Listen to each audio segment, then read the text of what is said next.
How's it going, people? Sam here, and this is Runescape lore, where we take a little look at the history of Runescape and stuff. So today we're going to be taking a look at 4 books, and these 4 books you obtain from, well, surprisingly enough, you're actually getting from God War's Dungeon. And they randomly drop as a unique item from all 4 of the area bosses. So Graardor, Zilyana, Krill and Graardor. All 4 of them can potentially drop their own certain books.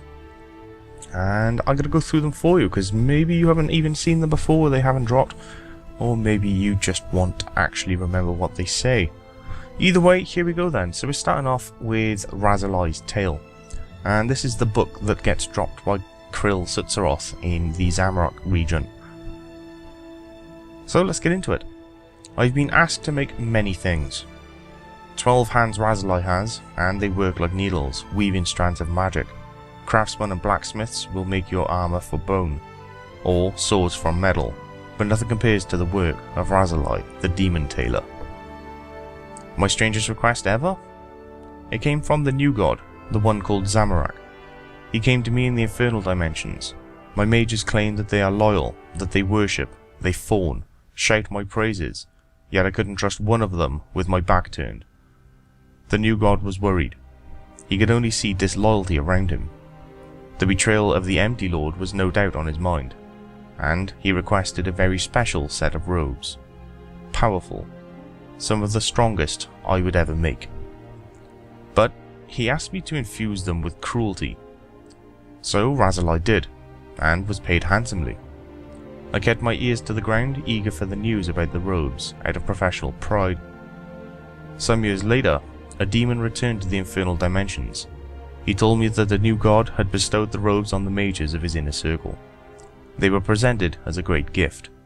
These mages were initially pleased with the robes, and they sensed the great power that could be drawn from them. And so they drew power from the robes.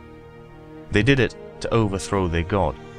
The pain hooked into their flesh, they desperately drew more power from the robes to quell the pain, but it only increased. I laughed quite a lot. The god was right, none of his men were loyal. How those mages suffered. Only years ago, Razali heard a strange story. The new god, no longer new, but absent instead, had followers who wished to return him to the world. These were loyal, for it was whispered that they could wear Razali's robes without succumbing to pain. Their loyalty helped them endure the cruel agony, and, in return, they siphoned fearsome power from the robes. Razali is pleased. It seems that the new god has finally won some loyalty. So there we go, that is Razali's book, or Razali's Tale from Krill. It's actually a drop from him. And as you can see, it goes on about a little bit about Zamorak, when he spent his time in the infernal dimension, and about a specific demon by the name of Razali, who's basically the mighty smith of demonkind, I suppose you can call it. But yeah, goes into it, tells you about this special robe that was made, and all of his main followers, or supposed followers, well, they weren't really followers, they was just going to overthrow him after he overthrew Zaros. But apparently some of them were loyal, and they wanted to bring Zamorak back to Gielinor. Off the top of your head, I'm pretty sure you've come to the same conclusion as me, and that's the Majora. So if the Majora weren't powerful enough, it seems like the Zamorakian Majora also come with the extra little boost in power from these robes. So there we go. Nice little bit of information you may or may not have actually heard of before. So moving on to the next one, this is Zilyana's notes. It's dropped from, as you'd expect, Commander Zilyana. So Zilyana is Saradomin's subordinate, and this is her book. So day 12 of my mission to retrieve the Godsword. The Aviancy are foolish cravens. Just the merest sniff of Krill, and they've retreated into the Temple of the Lost Ancients. On the surface, they had a chance of outmaneuvering Krill's forces by making full use of their wings. But no. They've chosen to cower underground where there's no escape of... well, no hope of escape, trapped, like caged birds. Once again, it is left to the forces of good to secure victory. Saradomin has sent me to ensure that the Godsword does not fall into the wrong hands. I bring my trusted bodyguards and a small reserve of priests and knights. We've conscripted many peasants on our journey north. While they lack in discipline, they make up with their resolve, however. They have Saradomin's blessing, after all. Day 20. I'll give Kriya's due, his forces have done well to establish a foothold within the Temple of the Lost Ancients. The Aviansi have established a camp in the southern part of the temple that they're calling Armadyl's Eyrie. Krill is in the north. I've told my men to set up next to the Eyrie to help defend against Krill's constant onslaughts. Unfortunately, Bandos has also sent us aid in the form of some simpleton by the name of General Graardor. Already these cabins feel crowded, and Graardor's bullishness is not going to help with keeping these uneasy peace. Day 27. That drunken oaf Graardor led a small band of ogres into the Eyrie, plotting to take the Godsword for himself. Kree managed to drive him back, but now it's all-out war between us, Graardor and Krill. Perhaps I should end this farce. My forces could secure the Godsword while Kree is busy with Graardor and Krill. Day 32. The assault was not successful. When faced with demons, goblins and the Aviansi, my priests and knights stood firm, but the peasants ran or died. Growler was injured, and we scarcely made it back to Saradomin's encampment alive. I've barricaded myself and my bodyguards within my chambers. We don't have the forces to launch a counterattack, not yet at least. I must go now and pray to Saradomin. He will help us. Day 33. 3 amulets were waiting on his altar when I awoke. I crushed them as they bore the symbols of Armadyl, Bandos and the accursed Zamorak. My men insist that no one entered the chamber. I'll make it my top priority to root out this heretic. Day 34. A miracle. When I awoke, the 3 amulets were there again. This is no trick. They can only be from him. But why would he send them? I asked Bree, Growler and Starlight to wear the amulets. Bree prefers the one with the Armadyl symbol. He can feel a power radiating from his bow when he wields it. No doubt Kree's spearman would benefit from it. But why? Why would I put these prizes in the hands of my enemies? What great plan are you hiding from me, Master? Day 42. More amulets appear each day. This is most puzzling. Day 45. Bree headed a small expedition to see how the battle was faring. At the time, I thought I was suffering from the strain of command, as I could hear him. At first it was only intermittent, the sound of galloping hooves and the odd shout. Yet as I focused, I could hear more. I could hear his commands, hear those he was fighting. He was in trouble. His men were overwhelmed.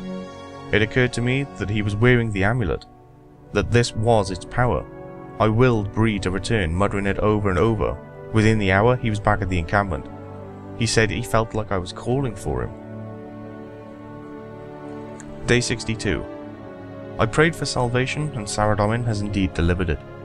The amulets give me the power to listen to the bearer, and although I can scarcely believe, it's like I can sow the seed of a thought in the wearer's mind.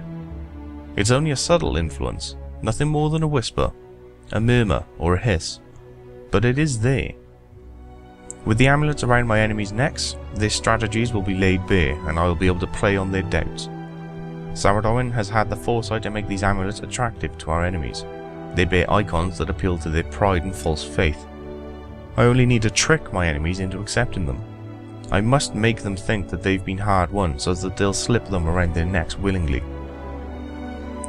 Day 95. Kree has been deliberating over whether to attack my encampment. He believes he has the power to destroy me, but doesn't want to leave the north open to attack from Graardor. I can hear him talking it over with his generals. Perhaps I will add another voice to his council. I will whisper in his ear, contriving him to bring his forces to the waterfall so that my archers may rain death upon the heretics. So that's the end of that one. So that's Zilyana's notes. Quite interesting, actually. I haven't actually heard about this one before, but yeah, it brings into kind of focus where Saradomin got those 3 necklaces from. Or Zilyana, I should say. And kind of shows you why they're there and what they're for. So in other words, if you're currently wearing a murmur, a hisp or a whisper, congratulations, you're being mind controlled by Zilyana. There you go, nice information you probably didn't know about. So moving on to the 3rd, and this is the Glory of General Graardor. And obviously this is dropped by General Graardor. So yeah, let's get into this then, shall we? After learning of the god Bandos, I did everything in my power to follow him. This desire has led me to where I am now, documenting the life of great General Graardor. My name is Amanuensis. Graardor enjoys recalling his life as a young orc. He was only 7 or 8 feet tall, smaller than the others in his tribe, and he wasn't able to eat a pig whole. Even then, Graardor found favour with the Big High War God. His tribe would only allow sizable adults to go to war, but the Big High War God gave him the courage to challenge the tribe chief to a wrestling match to the death. Graardor won, and was able to go to war, and was the new tribe chief to boot. Despite his youth and size, Graardor killed more than any other on the battlefield. His tribe mates recall a pile of bodies as big as White Wolf Mountain. The great battles continued, and Graardor grew in stature. Any who tried to fight him were crushed or tossed away. He even talked with the Big High War God, who told him to go to a town near his village. There, he found a large reserve of gold, something he never really cared for, but when he carried the gold past a tribe of goblins on his way to his homeland, they followed him eagerly and fought over the coins that fell to the floor. It was then, at that moment, that Graardor began his ascent to become General Graardor. With his bag of overflowing coins, he visited the many goblin tribes. One by one, they soon pledged allegiance to Graardor, until he was in command of the majority of all goblin. With his army amassed, few could stand between him and anything he wanted. However, this couldn't last forever. Raids resulted in less and less gold, as opponents became poor or moved away. The Big High War God neglected to answer his questions. The loyalty of the goblin army began to waver, and many abandoned his command. The great Graardor would not let his followers leave so easily. He sold his armies and his strength to the highest bidders, other gods, hungry for power. The gold he gained was used to buy the loyalty of other tribes, which in turn were sold as warriors.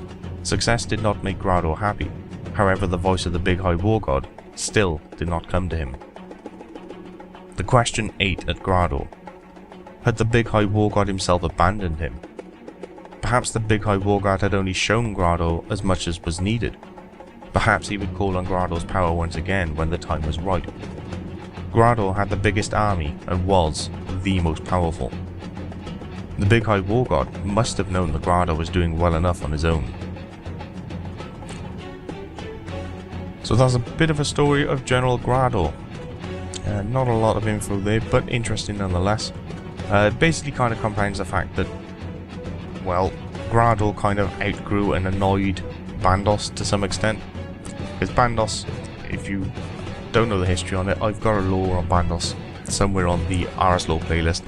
Go check it out there. But yeah, it kind of plays into that and kind of rings true.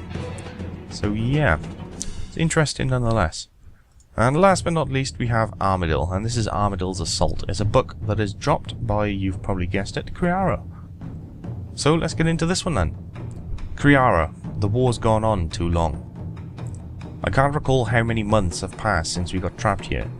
In those first weeks, we only had Krill to worry about. We held his forces back with little trouble, but we struggled to break from him. You requested aid from our allies, and they neglected to come. You told them of the God Sword, and they rushed to help us. We should have anticipated their greed. Graardor joined forces with Krill, and Zilyana staged her own attack. I feared for our own survival. Yet, Armadyl be praised, we somehow survived. We repelled their attacks. You made peace with Zilyana, a wise decision. We couldn't battle on 3 fronts at once. Soon after, your decisions became much more questionable. But it wasn't my place to criticize, so I did not speak. Look where it's got me. Both of my wings are broken. My body and arm tramped beneath a rockfall. The stones hide me from my enemies, but not the view of the battle. There are no words to describe watching your flock die. I write this note as I may be the only one capable of saying it. You must destroy the amulet Zilyana gave you. I was suspicious of mine and threw it into the fire. It can't be a coincidence that my thoughts are clear, while the rest of us are so muddled and distracted. It certainly changed you. Slowly. Subtly. Naturally. But the differences are obvious. Before, you had always ensured that we had a way out. You never led an assault until you were certain of success. And you always showed extreme sadness whenever a precious Aviancy was lost. Now, you've become hasty, rushed. You have no plan for escape. An entire squadron of Aviancy was wiped out on a mission, and you moved on to the next battle plan immediately. When we stealthily approached the waterfall, Zilyana's troops were simply lying in wait. How could she have anticipated it, if not for the amulet? No general would stage a defense in that spot unless they knew of an approach. The amulet is all that makes sense. Zilyana took your bow, probably as a trophy, but you have a weapon that's even more powerful. Take the God Sword and strike back when she's least expecting it. We have been fearful of using it, but the time has come. We can't let the Aviancy become forgotten. So there we go. So those are the 4 books you can get from the God Wars dungeon bosses, and they're pretty interesting in of themselves.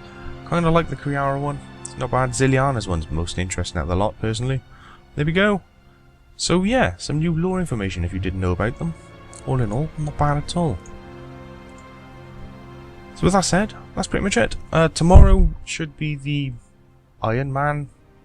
I don't know what I'm going to call it, but it's the Iron Man account. It's episode 1 of that. Good times. So either way, people, I will catch you later. Until next time.